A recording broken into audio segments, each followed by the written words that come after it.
East Streaming Sports.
What's up, everybody? It's another episode, the episode number 34 of the NFC East show. And we're here and we're broadcasting live on Facebook, YouTube, Twitter, Twitch, Northeast Streaming Sports Network, and Zodiac TV. As always, I'm the Philly sports guy. With us, we got, next to me, we got Pork Rind from the Washington football team and True Blue from the Dallas Cowboys. Sneaky will be joining us shortly. He had some family in town this week, so we're not sure if he's going to be able to make it or not. But if he can, he'll be coming on with us as quickly as he can. And in the meantime, another week in the books. Woo! We had a big win. We had a big win. And like always, we had a loss. It gets hard saying that over and over and over again, doesn't it? Yeah, it's funny. I think I saw something the last 3 years after 8 games, we've been 1-7, 2-6, and 2-6. So yeah, it's not good. Wow. Not good. So let's start with you. What happened? What happened this past week? Oh man, same. Different week, same story.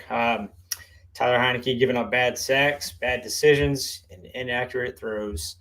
He had one pass. What was it? We had one long pass to DeAndre Carter for a touchdown.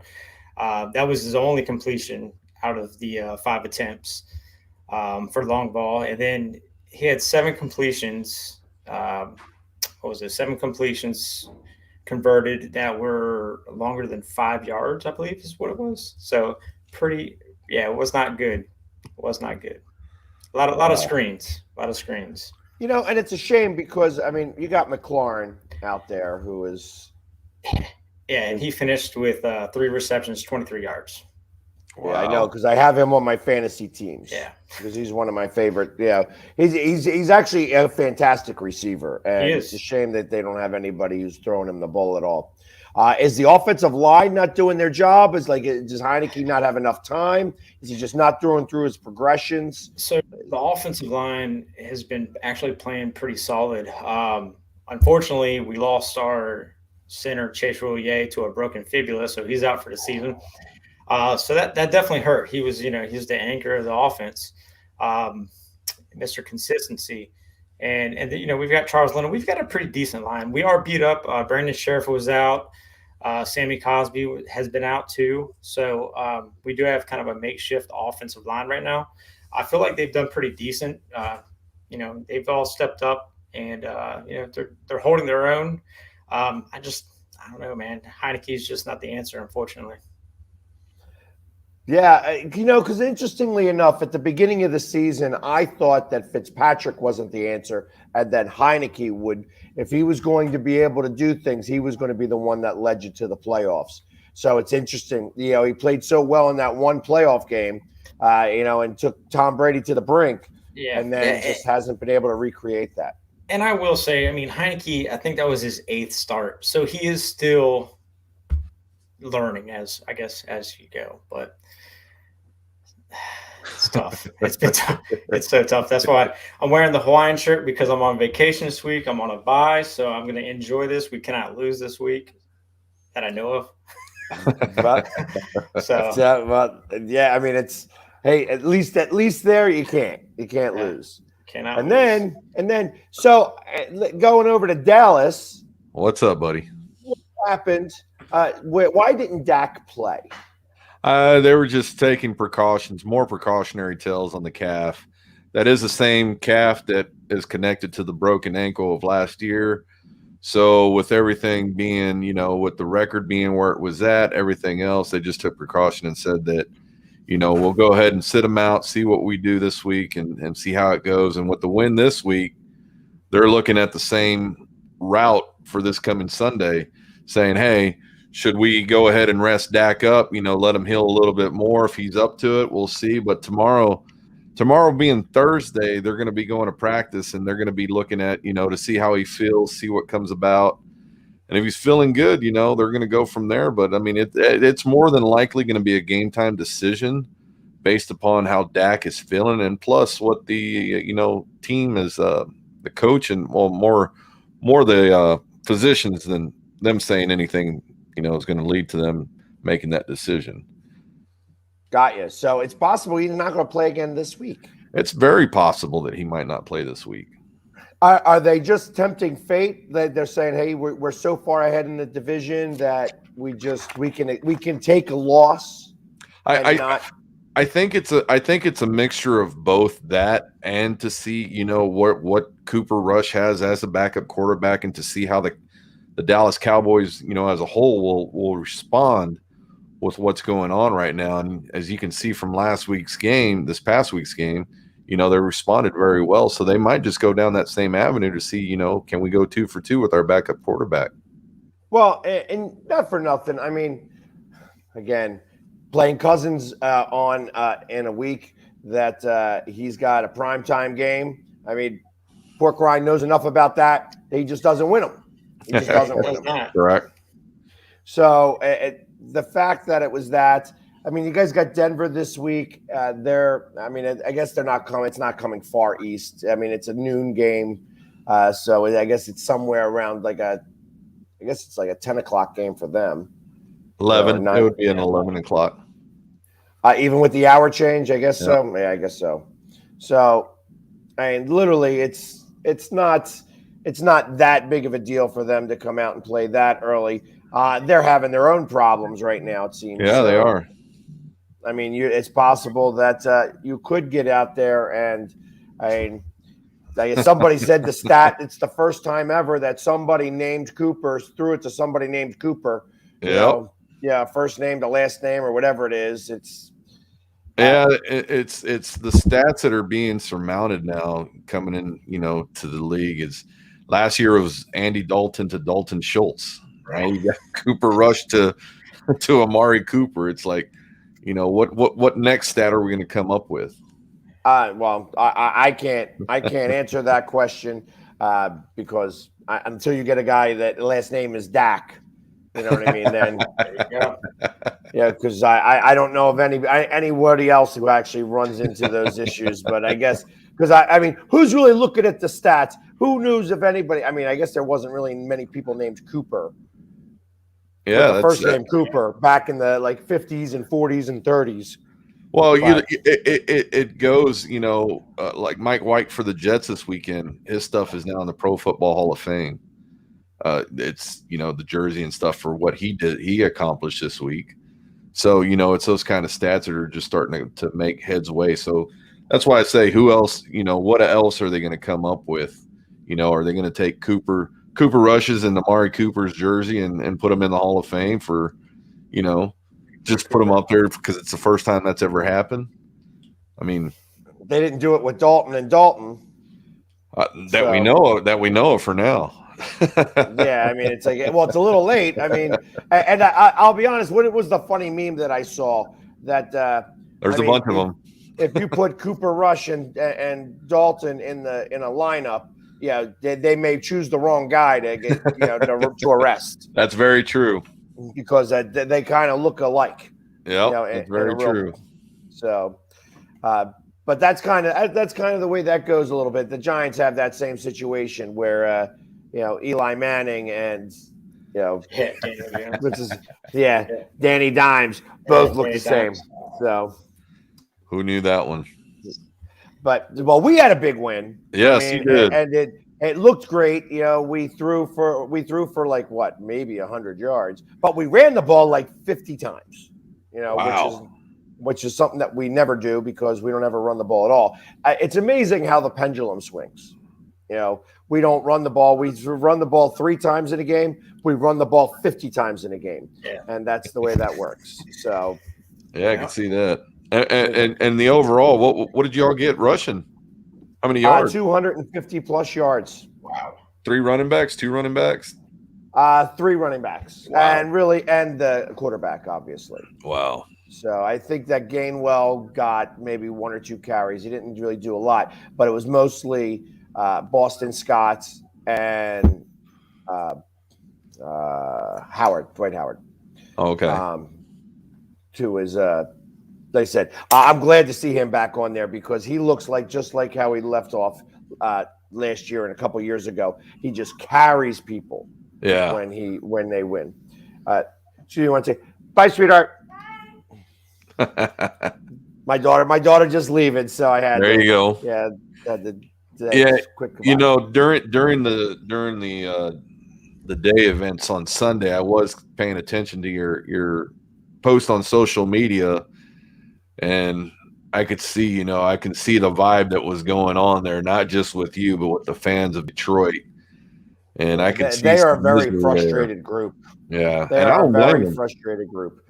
First off, I mean, the stadium was about 2/3 full, so I mean, there really was a third of it. Maybe even only like 3/5 full. I mean, it was a little more than half. Is kind of what I'm getting at. And it's just. It looked like the first drive they were able to do something and stop us. And then after that, it didn't go very well. And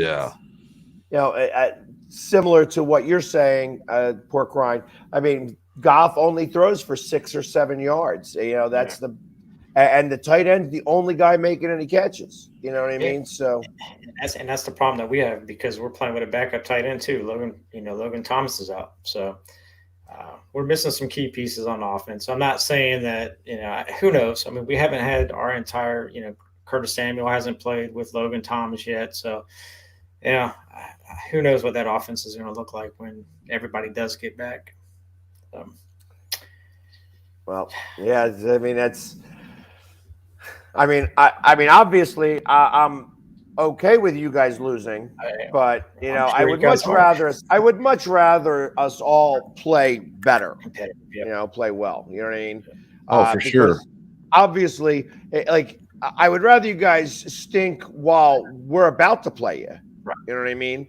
So and not get on like a hot streak because ultimately, again, this is how the pendulum swings. I think the pendulum is going to start to swing back, and you guys are going to start winning some games. That's what's happened. Last season. We started out 2-6, and then we got hot and ended up 5-3 in the last. Yeah, so to get 7 wins altogether. So what is the word going around Washington as far as quarterbacks? Is there any look to make a move or? He's sticking with Heineke for the time being. So. Wow. Who's your backup? Our backup is Kyle Allen from Carolina. We pretty much had Heineke and Allen from Carolina.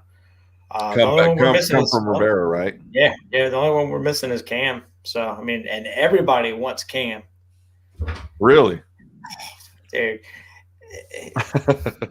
Just because you want something better than what you've got, you need a different look, and you don't trust what you have anymore. So and I mean, I don't know if Cam's the answer. I don't know if he's. I don't know. I'll get blasted right now if I say Cam's not the answer because everybody on Twitter. Well, if you sincerely believe that Cam's not the answer, I think you would be better to stand and make that decision and say, hey, he's not the answer. Because in my opinion, I don't see Ron Rivera going after Cam Newton, and I think it's mutual that, I believe he does want a job, but I don't believe that the opportunity's there. Right. And if Ron truly believed in him, he would already pull the trigger. Exactly. So I think fans, have to have an understanding. I understand the misery and everything else that comes along with what's going on, but you have to take a step back and say, you know what, guys, this isn't going to happen. So you might as well not even be thinking about it, because it's not going to do you any good. Yeah. The one thing I wish we would do is send that kicker back to UPS. Oh my gosh. What's his name? Not doing so hot, kicking the ball. All right. So last week he went 2 for 3 with 2 blocks. Oh my goodness. And then, so I think the first 4 field goals that he's attempted, 3 out of the 4 have been blocked. Blocked. Because he's kicking them too low? Too low. Got you. Yeah. Wow. Too low. Actually, I think one of them last week hit one of our offensive linemen's helmet. Wow. Yeah. Well, after it hits the helmet and it still goes forward, and it goes over, does it count? Well, it's funny that you said, because last week it actually bounced. It was the first week. It was 2 weeks ago. It bounced the ground so hard that it hit the crossbar and then went through. I think that should count for at least a 1.5, maybe.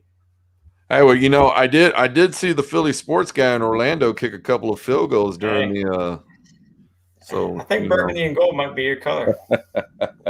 Hey, listen, if they're going to pay me, I'll come down there. I'll wear the Eagles shirt. I'll wear the Eagles shirt underneath. Yeah. I'll take a couple $100,000 to kick some extra points. Hey. I can kick them up there high. I can do exactly what this guy's doing at the age of 41. Man, probably not, but sounds good. Well, what was his name? What was his name that did it to the age of like 48? Was it Vinatieri? No. Well, he's one of them. Mort Anderson. Yeah, Morton. Yeah. Yeah, there was one more play this week that was a little bit more strange than the one you're talking about. It happened, of course, on Sunday night. The play happened when it was a roll check to the right, and the ball was tipped coming out of Cooper Rush's hands, and the center caught it and then passed it off to the tight end and gained 4 to 5 yards off of that play, which was legal. Because the center caught the ball and then pitched it. He pitched it while running with it. Yeah. Okay. So it was tipped. He possessed it. He passed it right immediately to the tight end, and the tight end picked up some yards. Wow. Yeah, it was pretty wild. That's a play that's like a little bit of a funny play. I finally got to see, I remember hearing about the double punt, but I finally got to see the play today. And I actually watched an analyzation of the play. Truth of the matter is that they threw the flag for the wrong penalty because there were guys downfield. Yep. Yeah. So that's what the flag should have been. They picked that, but because they didn't throw the flag for that, they couldn't throw a flag after the fact. Correct. They can only throw that flag after the fact if there's a targeting penalty or if there's an outside if the quarterback's inside or outside the pocket. When they go to a review or something like that, they're not allowed to call a different penalty on what that was. So that was the reason why it was legal. It probably was an illegal play after watching it and seeing it like from the top down, where you could say, okay, this guy was behind in front of the line. This guy was in front of the line. Mostly because they started running when he started running, and then he positioned himself and then punted the ball away. So. To the letter of the law, in terms of the punt was a good punt. However, the play was illegal just because of the guys running downfield. That all being said, that's what makes the NFL a little bit fun when you have like goofy plays like that. Yeah, and of course he's known as Dicker the Kicker, and he attended here at the University of Texas, and his brother's actually a punter here now. So, he's one hell of a punter. See, now I thought it would have been a lot more interesting if the center kept the ball and just ran with the ball. You know what I mean? Bumbling, stumbling, fumbling type play. Oh, it was hilarious watching it live. I was like, whoa, that big boy's going to run. Nope, he just passed it off. See, there's more people out there for Fitzmagic. You got the beard going on. That's because he shaved it.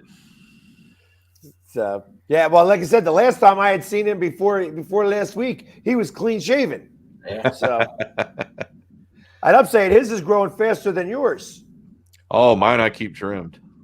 Yeah, well, and I can see that the gray's coming back. Yes, Yeah, the gray's definitely coming back. Real quick. Real quick. Yeah. The stress that's going along with my job is just carrying over. Well, at least you don't have any stress from your football team like we do. So. Thank goodness for right now. And of course, to talk a little bit about the Giants, I mean, they actually had a pretty good game. Yeah, very good game. I thought that they were going to actually pull it out, but they're the Giants, and they did what they do best. And as Sneaky would say, I let the game speak for itself. Exactly. I was surprised that they kept it as close as they did.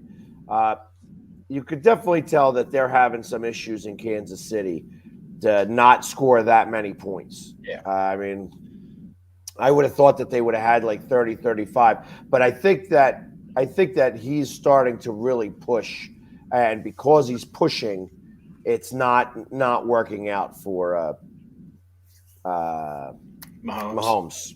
Yeah. Correct. It's just really he's trying to force issues, and in the process of forcing those issues, it's just not working. Yeah, and that's what comes along with the desperation of not winning when you should be winning. You start alluding to those little plays, and you start trying to outdo your own self, and that's not. Again, it's not. It shouldn't happen. You shouldn't push yourself that way. Right. I blame his brother for the TikTok videos prior to the games. You know what? Not for nothing. I wouldn't be surprised that doesn't have a little bit of play in there in the middle. I mean, first off, that guy, excuse my language, is an asshole. His brother is an asshole, and I think he's trying to be like Juju and be funny, but he's not funny at all, and they're not even good videos. No, they're not. I'm lost. I don't know what you guys are talking about. Exactly. Oh. So this guy, I mean, Mahomes' brother, he did like a dance on friggin' he does TikTok videos on the sidelines pregame, and it's of dances or whatever, like TikTok dances or whatever. So he actually, the week that we were honoring Sean Taylor by retiring his number, they had it gated off. They had 21 painted on the sidelines. They had it gated off. Supposedly, I mean, they've got pictures of him actually dancing on it, but supposedly he was told to stand in that little area. So he didn't realize what he was doing at the time. So a lot of people gave him crap for it. But I mean, if he was told to stand there, I mean, shame on the security for telling him to stand in there. Yeah. But he did, and he was inside there. He like it, but I mean, how is it that you don't know? Yeah. Like, how is that you don't know? Like, I think that was, I mean, there was a lot of things that went wrong with that. Yeah. First being, hey, listen, you want to go dance on the sideline, do whatever you want to do. They got that gated off for a reason. Yeah. Obviously, he did it for attention. Yeah, exactly. Well, and there's no such thing as bad attention when you're going on to those types of platforms. I mean, I'm sure that video got millions and millions of views. You know what Absolutely. I mean? And and me calling him an asshole don't make a shit. Let me watch my language. I'm starting to curse. Don't make any difference whatsoever in terms of me saying how he is, because ultimately me saying that makes somebody else go, really? Is that what he did? Go look at the video. You know what I mean? Yep. So, well, I can see that. I can see that now. But yeah, karma does come back on those who want it. Yep. So and so I wouldn't be surprised if that hasn't come back a little bit. You know what I mean? And hit them. You know what I mean? So, hey. Plus, I liked Andy Reid while he was here. I'm glad he won one Super Bowl. I don't need to see him win another one. You know what I mean? Or being one. No, Right. I'm kidding. Right. I don't see them getting back this year. That's for sure. So I was told to give a message from Sneaky that he said, and I quote, Dallas sucks. So I like this guy Sneaky. So moving forward here, obviously we're halfway through. Obviously, you guys got one more game before you guys turn to 8. You get your 8th game in. Moving forward, how do you see the rest of the season ending out? I mean, I'm 3-5, 2-6, and 6-1. Let's start with you there, True, because you're the one with the big lead on us all. I think again we're going to be a little bit caution with Dak going into this week and even actually going forward a little bit more, because the following game I believe we have Atlanta, and that's another team that's coming into our house. So he's had 3 weeks of rest and he's out there right now. And again, that was a leg that was injured, so we it could go forward. But after that, we've got some road games, and I'm thinking, we're going to be, we're going to win a couple of more, of course, but I think we're really going to start to see what we're made of around week 13. I think week 13, we're going to see where we're at. I mean, by then, we might be able to clinch the division by then.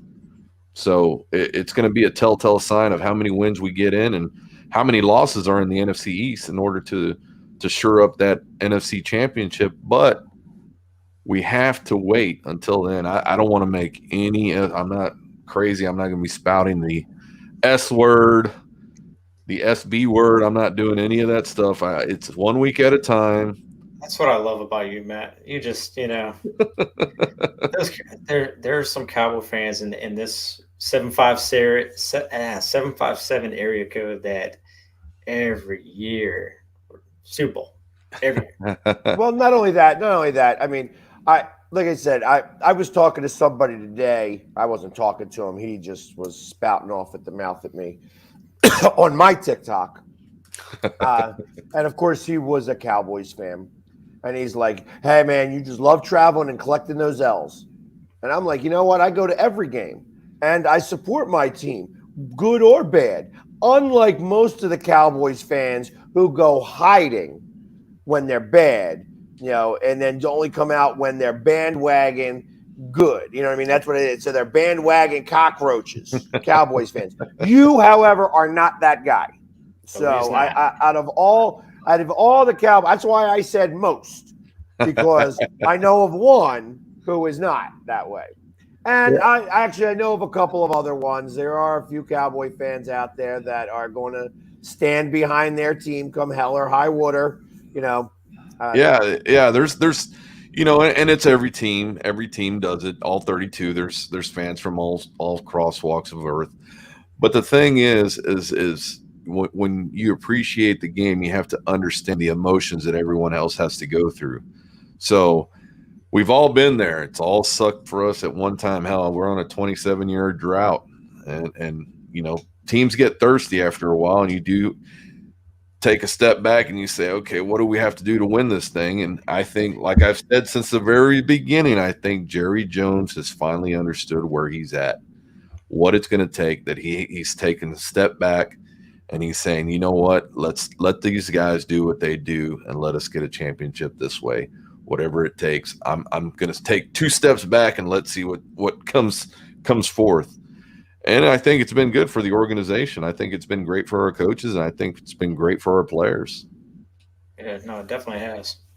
Well, and so rewinding about, I guess, almost 2 years ago, maybe a year and a half ago, when you got McCarthy as the coach, and I remember him sitting up there looking like Chris Farley with that jacket on, like he was a hot dog in the casing, just looking up there like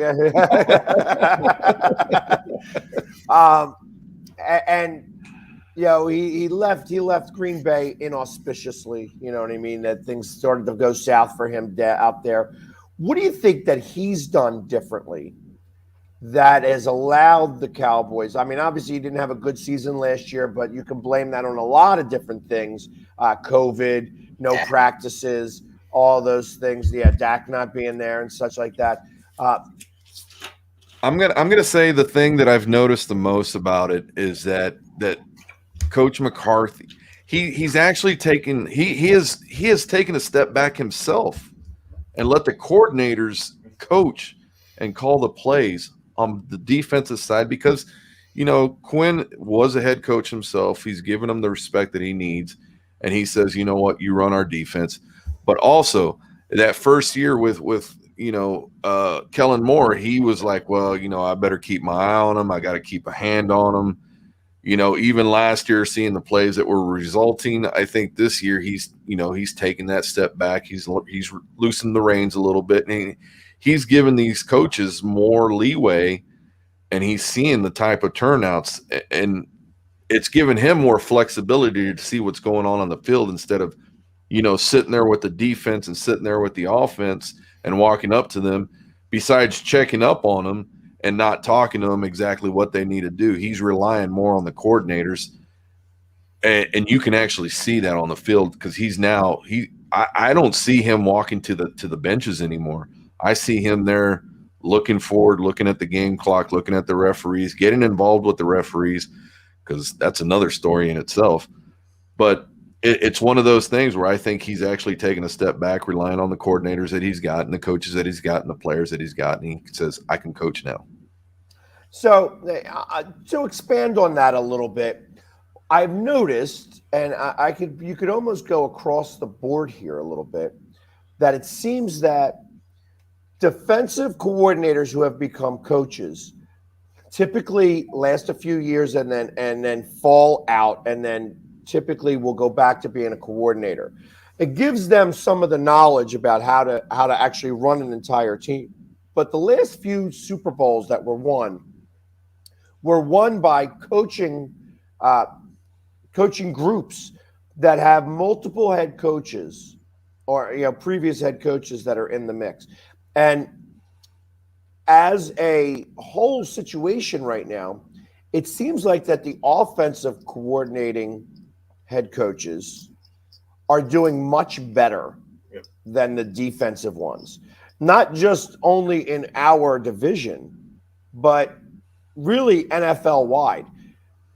Do you have any idea on why that might be? That why is it seem that offense? I mean, I know that we're an offensive league but defense wins championships. That's what we've been told, and that's what still is true. It still is true.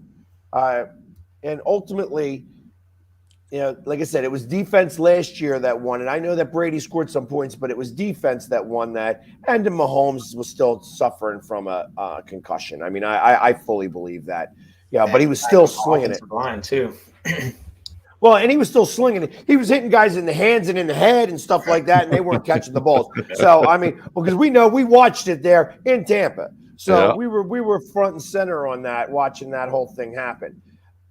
But I'm going to go to looking at the way that the league has gone and why the offensive coordinating side has gotten much better. First, it's the rules that have allowed the offense to do what they do is what I mean by that. The defense is no longer allowed the checking down the field, to come across the middle of the field. It's just a whole range of things of what the league has done with the officiating that has allowed the offense to succeed. But you're starting to find out that the defensive coordinators are starting to adjust themselves and saying, hey, you know what? If A is going to happen, well, we've got to do B. And what I mean by that is that we're no longer gonna let them get the 5 yards that they need to get. We're gonna stop them right there on the line of scrimmage. We're gonna hold them back. We're gonna let them run their routes, but we're gonna make sure we cut them off. And if you look across the league, that's why there hasn't been that many long, that many 100-yard games from wide receivers. I mean, yeah, there is some. You're not going to stop everybody, but I think the defensive coordinators are trying to take away the long, deep threats. You don't see those deep threats. You don't see those bombs. And I remember last year was our worst. We had, I don't even know how many plays over 25 plus yards in the air. Yeah. And we've taken that away. I mean, we have one or two, for 20 yards. But I think yes, the offensive coordinators are getting, but I think it's the officiating that has a big thing to do with it, from my perspective. And I just think, the offensive coordinator side is going to be succeeding. The coaches, but going back to the coaching staff that you were talking about, how the defensive coordinators who used to be head coaches, you're correct in that statement that they know what it takes to lead a team, how hard it is. So they don't have to worry about all, 52 guys. They just got to worry about their set of 20 defensive players, and they don't have to worry about what's going on the other side.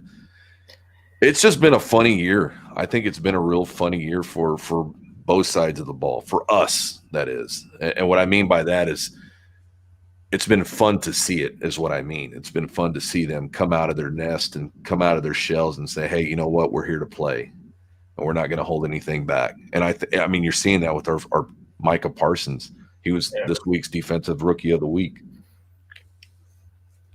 Well, and I feel that defensive schemes, and because I could speak to the same thing, that the one thing that the Eagles defense does done very well is taken away any big play.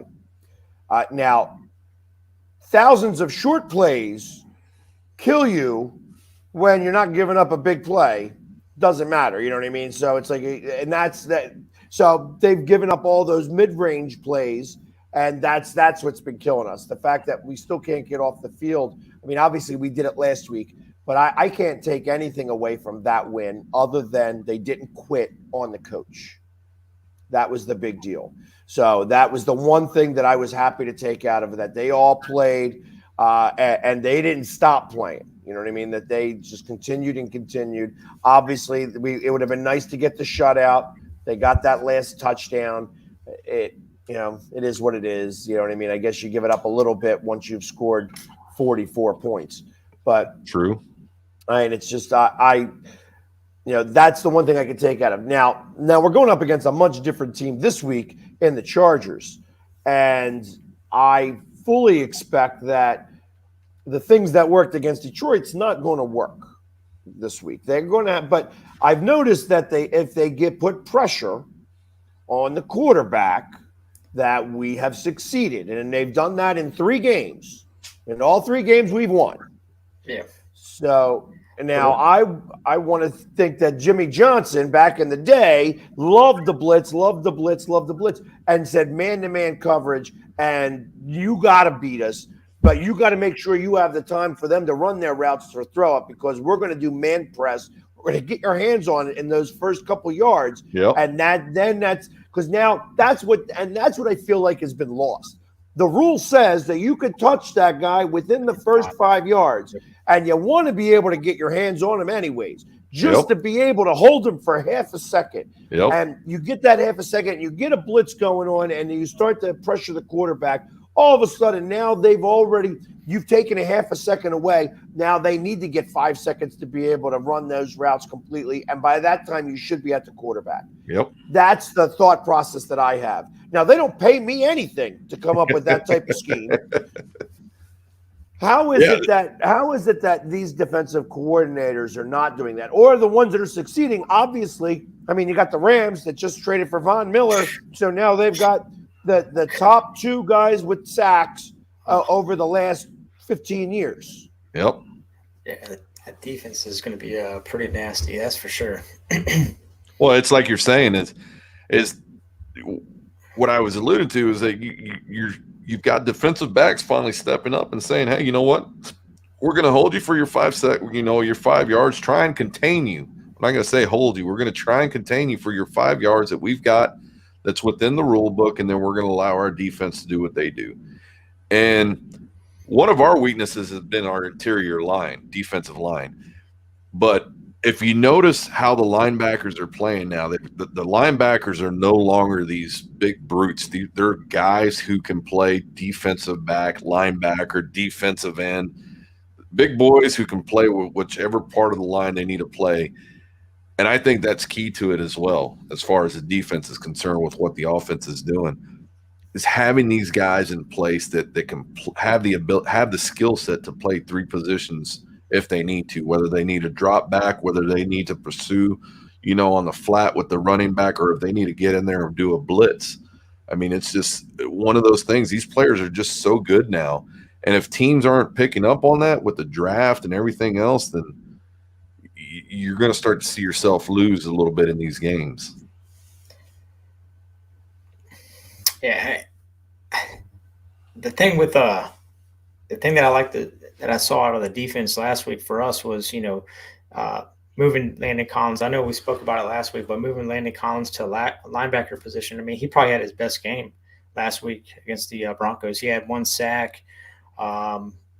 He played lights out. He had, I think, 3 or 4 tackles for a loss, but by far his best game in burgundy and gold. Yep.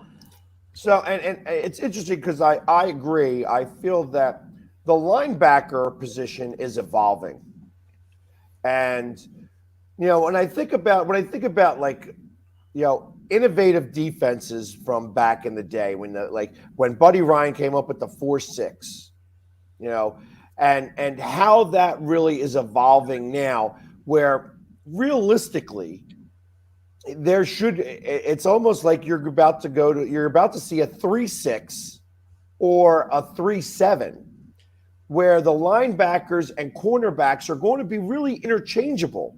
Yep. That these guys got to be like 2, 3 down backs all the time. That you're a linebacker and you got to be a cornerback. It's evolving into that type. So you need to be the big guy. You need to be able to kind of stop the run. You also need to be able to cover and have the speed.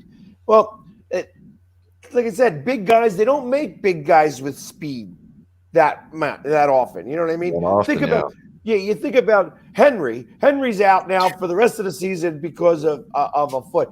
But I tell you, watching him play, and then I get to see it a little bit with Jordan Howard. Obviously, I said Dwight Howard earlier. Jordan Howard, where he's just carrying guys with him.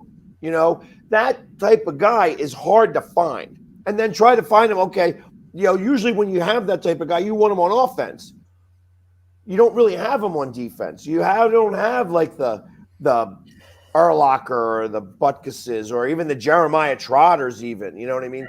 Those are the types of guys but they also really were all, I'm going after the quarterback. And that's kind of what they were meant to do. And covering, like I said, Urlacher was okay at covering, but he was okay at covering slow tight ends. Yeah. Yeah. If you put anybody a speed on him, he was going to get beat. Yep. Yeah, and that's the thing. You look at those positions. I think you want, if you're going to have somebody that's big, that's a linebacker, you want them in that middle linebacker position to stuff that middle, to keep that middle, But the outside linebackers, those guys have to be exactly what you described: fast, big, able to stop the run, able to stop the check down, and able to stop the deep threat. I mean, it's evolved so much here in the past several years, and it's only going to get even more, I think, with the quickness of these guys coming out of college. So it's going to be a lot more fun on the defense coming into this draft. Yes. Well, and thank God we have a lot of picks for this, because we need to fix our defense a little bit.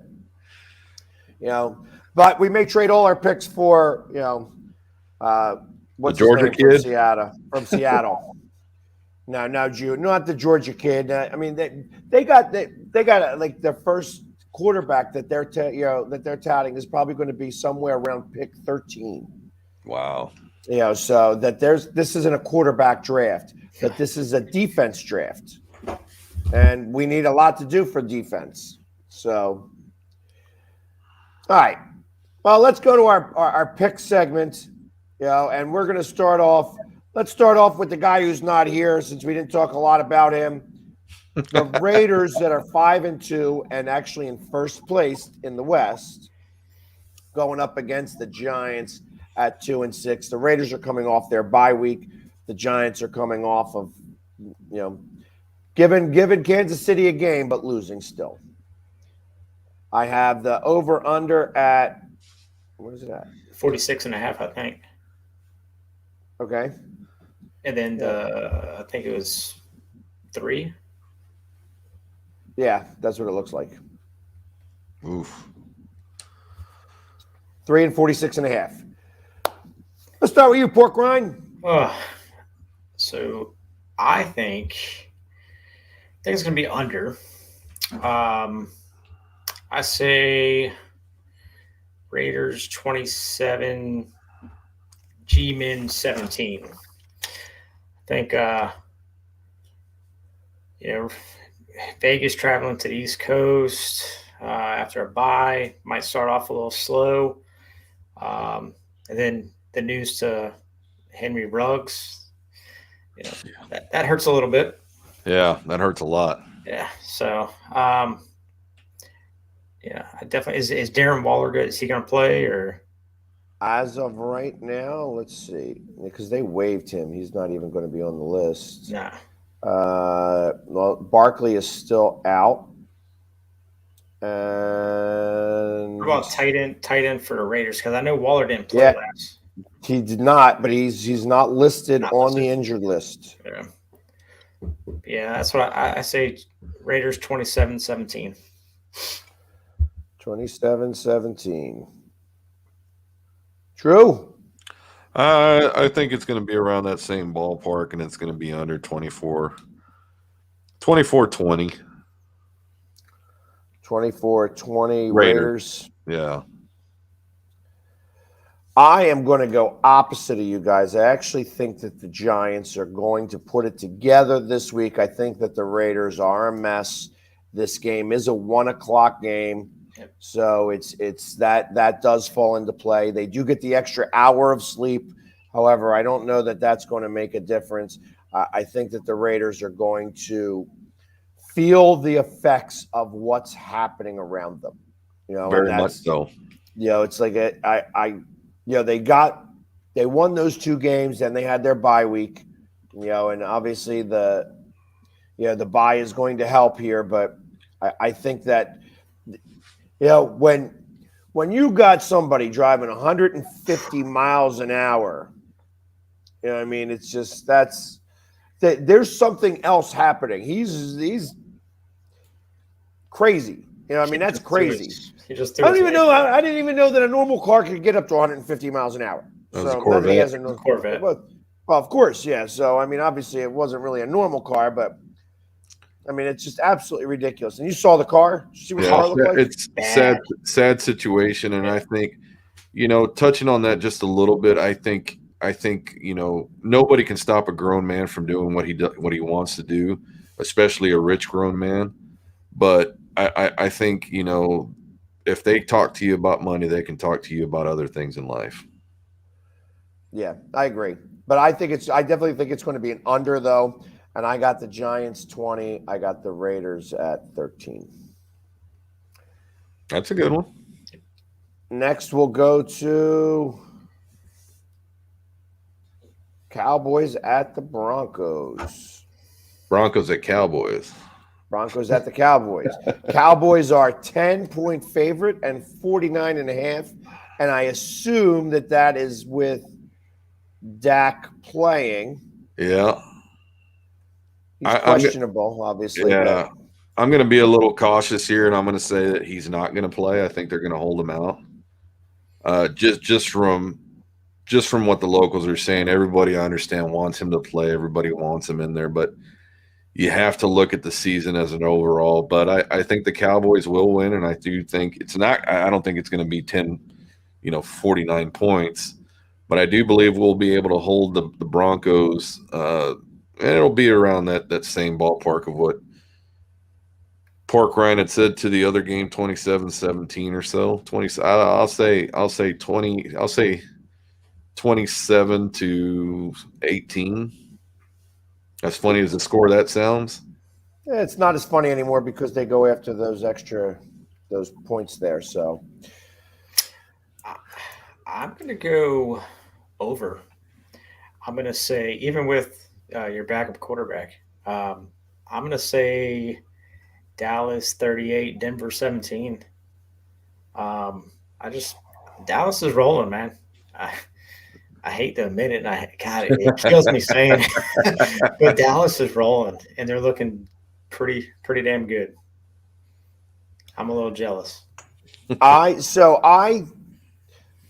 have really two ways of going about this. If Dak plays, I think it goes over. If Dak doesn't play, I think it goes under, and that you guys are it's going to be a knockdown, drag out, very similar to what you guys had there. Maybe something. I mean, you guys were a tip away from losing that game. You Correct. know, if Amari Cooper doesn't get that tipped ball, that's the end of that. You guys lose that game. So, but again, he made the catch, so that's that. My expectation is that I think that the Cowboys will win it. I think that Denver just does. I think Denver's in such disarray, but I think it's going to be like a 19-11 game. Like that's like again one of those funny scores. Yeah. That's going to be, just I don't think Denver can put points on the board. I know that your defense. I don't think your defense is so great, but I think it's going to be good enough to be able to stop Denver from doing whatever it is they want to do. And I think that they're going to wind up winning that game, much to my chagrin. And then because Washington has a bye, Thank goodness. so they are not going to lose this week. Fingers crossed.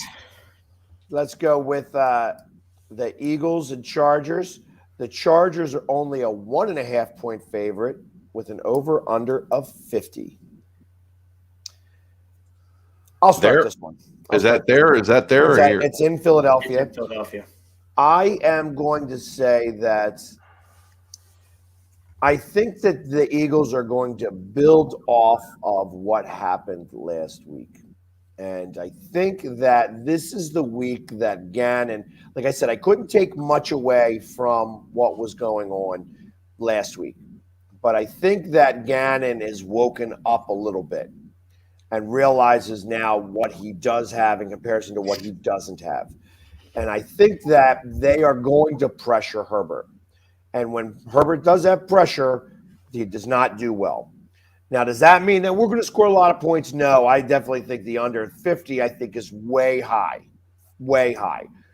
So I think that this is going to be, again, like a 32-point game, 34, 5 points. I have us it's like a 23-13 game. That's really 36, but it might even be less than that, like a 23-10, 20-13. It's going to be around that range where I think the Eagles can pull it off. Again, that's if Gannon does what he does. If Gannon decides to be, hey, we're going to check down and play for the screen, the Chargers are going to kill us. So I'm going to say that Gannon steps up here a little bit and that we win this game. I said 23-13 is what I'll go with.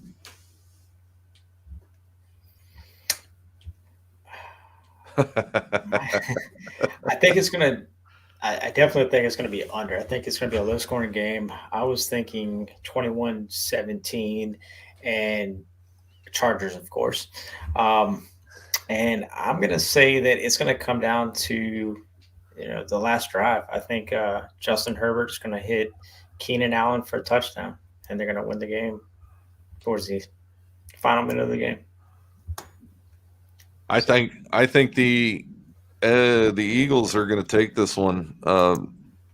As Philly said, they're coming off that win last week, and then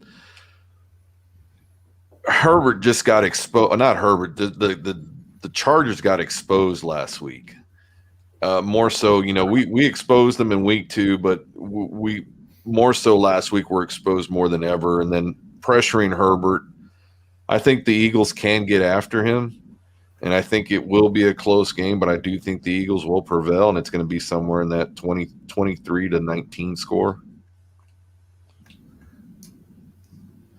All of us saying under, and 2 on the Eagles, 1 on the Chargers. I think you just got wishful thinking to try to, keep it close and for second place. Wishful thinking. Yeah. Well, just think about this. You guys will be in third if the Giants lose, or last if the Giants win. So, I only think we're going to win 2 games out. So, well, and looking forward, where do you think that those games are going to get won? I mean, and this is babies. I think we split with the Eagles, maybe, and we might get the second one against the Giants, maybe. But I don't see us beating Tampa, and there's no way that we're going to beat Cowboys. I hate saying it. God, I hate saying it. So, it's interesting. I think that I've always said that our season never really begins until we play the Giants.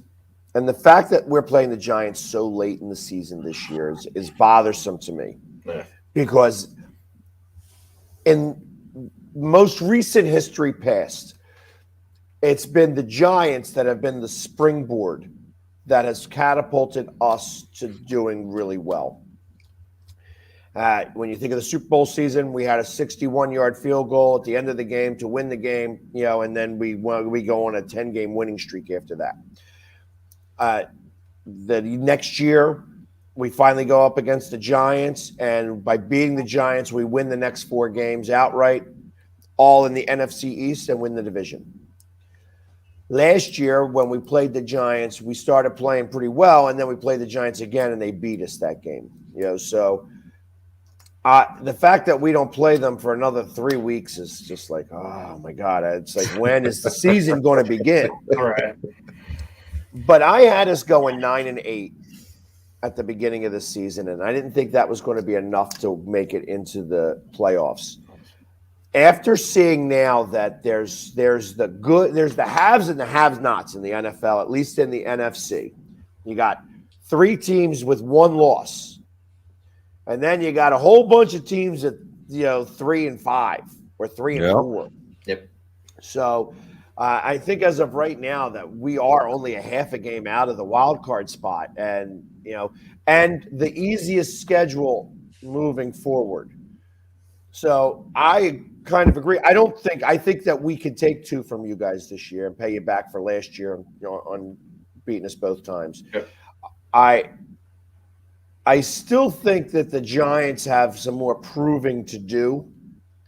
But I think that their season's also going to begin when they play us. I feel like that they've got that circled. And if we can beat them in that first game up in New York, that will propel us to get our 9 wins. I have us beating both of you guys and the Giants. I think that we'll wind up winning against the Cowboys because I think that that'll be a rest date for you guys. Your bye was so early, and that I think that you guys will have the division locked up. That why would you play? Yeah. Because I don't think you'll have the number 1 seed, especially if you're not going to play Dak this week. As you continue to try to pile up the wins, you got to keep pace with the guys that have only lost 1 game, and even the ones that have lost 2 games.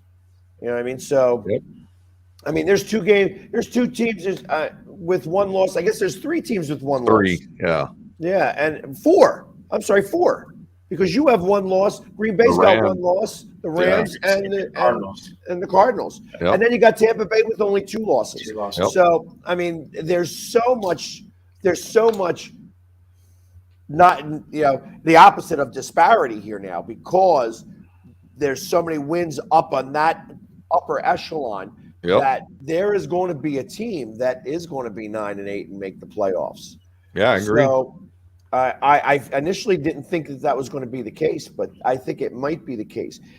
The only reason why I'd want to make the playoffs is for the guys that haven't been there yet to feel what it's like to be in the playoffs. And that's it.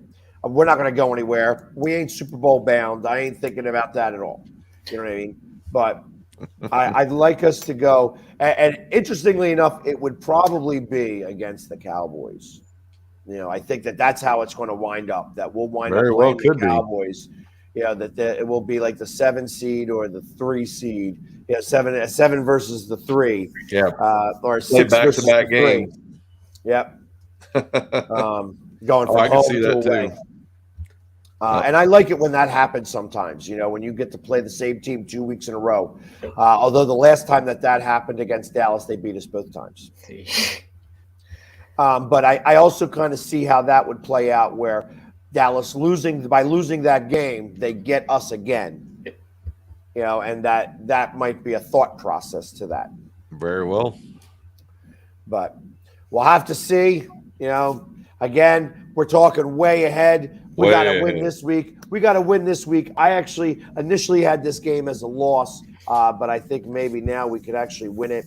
So that would take up for the Raiders. That would take up for the Raiders' loss that I thought we would win. So because we needed that win to get 9-8. So we'll see. We'll see what happens.